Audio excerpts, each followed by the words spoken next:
মাস গেলেই 18,000 টাকা। Job card থাকলেই সুখবর। যদি আপনার কাছে জব কার্ড থাকে বা শ্রমিক কার্ড থাকে তাহলে আপনিও মাস গেলেই পাবেন 18,000 টাকা। এই প্রকল্পে আবেদন করলেই রোজ পাবেন 600 টাকা করে।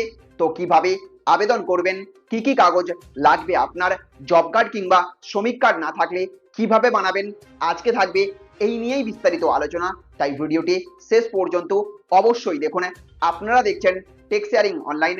ভিডিওটি শুরু করার আগে একটা লাইক করে দেবেন, বেশি বেশি করে ভিডিওটিকে প্রচুর পরিমাণে শেয়ার করবেন এবং চ্যানেলে নতুন হয়ে থাকলে অবশ্যই সাবস্ক্রাইব করে বেল আইকনটিকে অন করে রেখে দেবেন। তো বন্ধুরা, রাজ্যে নতুন কর্মসংস্থান প্রকল্প নিয়ে বড় আলোচনা শুরু হয়েছে। সরকার দাবি করেছে গ্রামীণ এলাকায় কর্মসংস্থান বাড়ানো এবং পরিযায়ী শ্রমিকদের নিজের রাজ্যে কাজের সুযোগ করে দিতেই এই নতুন উদ্যোগ নেওয়া হয়েছে। এই প্রকল্পের নাম ভিবিজি রামজি বা বিকশিত ভারত গ্যারান্টি ফর রোজগার অ্যান্ড আজীবিকা মিশন গ্রামীণ। সরকারি বক্তব্য অনুযায়ী 1 আগস্ট থেকে এই প্রকল্প চালুর ঘোষণা করা হয়েছে এবং এর মাধ্যমে আগের 100 দিনের কাজের পরিবর্তে 125 দিন পর্যন্ত কর্মসংস্থানের লক্ষ্য রাখা হয়েছে। মুখ্যমন্ত্রী উত্তরবঙ্গ সফরে শ্রমিকদের উদ্দেশ্যে আবেদন করে বলেছেন, যারা অন্য রাজ্যে কাজ করছেন তারা যেন নিজের রাজ্যে ফিরে এসে জব কার্ড তৈরি করেন এবং এই প্রকল্পে যুক্ত হন। মজুরির বিষয়েও গুরুত্বপূর্ণ তথ্য জানিয়ে দিয়েছেন মুখ্যমন্ত্রী শুভেন্দু অধিকারী। সরকারের দাবি অনুযায়ী অদক্ষ শ্রমিকরা প্রতিদিন 300 টাকা করে, অর্ধদক্ষ শ্রমিকরা 450 টাকা করে এবং দক্ষ শ্রমিকরা প্রতিদিন 600 টাকা পর্যন্ত মজুরি পাবেন। অর্থাৎ আপনার দক্ষতার উপর ভিত্তি করে দৈনিক পারিশ্রমিক নির্ধারণ করা হবে।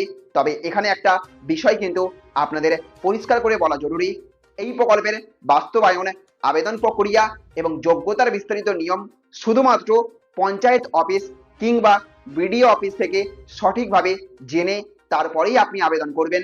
এই মুহূর্তে অনলাইনে কিন্তু এই প্রকল্পের আবেদন শুরু হয়নি, তাই আপনাকে আপনার নিকটবর্তী পঞ্চায়েত কিংবা বিডিও অফিসে গিয়ে আবেদন করতে হবে এই প্রকল্পে।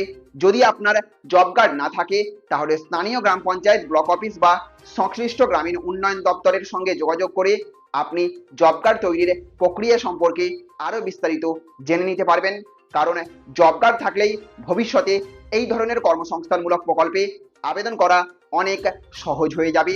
এছাড়া আবেদন করার সময় সাধারণত Aadhaar card, ration card, bank account, mobile number এবং ঠিকানার প্রমাণপত্র প্রয়োজন হতে পারে। তবে কোন কোন নথি একদম বাধ্যতামূলক হবে তা সরকারি নির্দেশিকা অনুযায়ী নির্ধারিত করা হবে। সবশেষে একটা বিষয় মনে রাখবেন, প্রতিদিন 600 টাকা মজুরি সবাই কিন্তু পাবেন না। এই হার শুধুমাত্র দক্ষ শ্রমিকদের জন্য বলা হয়েছে। অদক্ষ এবং অর্ধদক্ষ শ্রমিকদের ক্ষেত্রে সরকারের ঘোষিত হার আলাদা আলাদা রেট প্রযোজ্য করা হয়েছে। তো বন্ধুরা, আপনাদেরকে ইতিমধ্যেই জব কার্ড রয়েছে, আর যদি এই নতুন কর্মসংস্থান প্রকল্পে আবেদন শুরু হয় তাহলে আপনারা কি আবেদন করবেন? কমেন্ট করে অবশ্যই জানাবেন।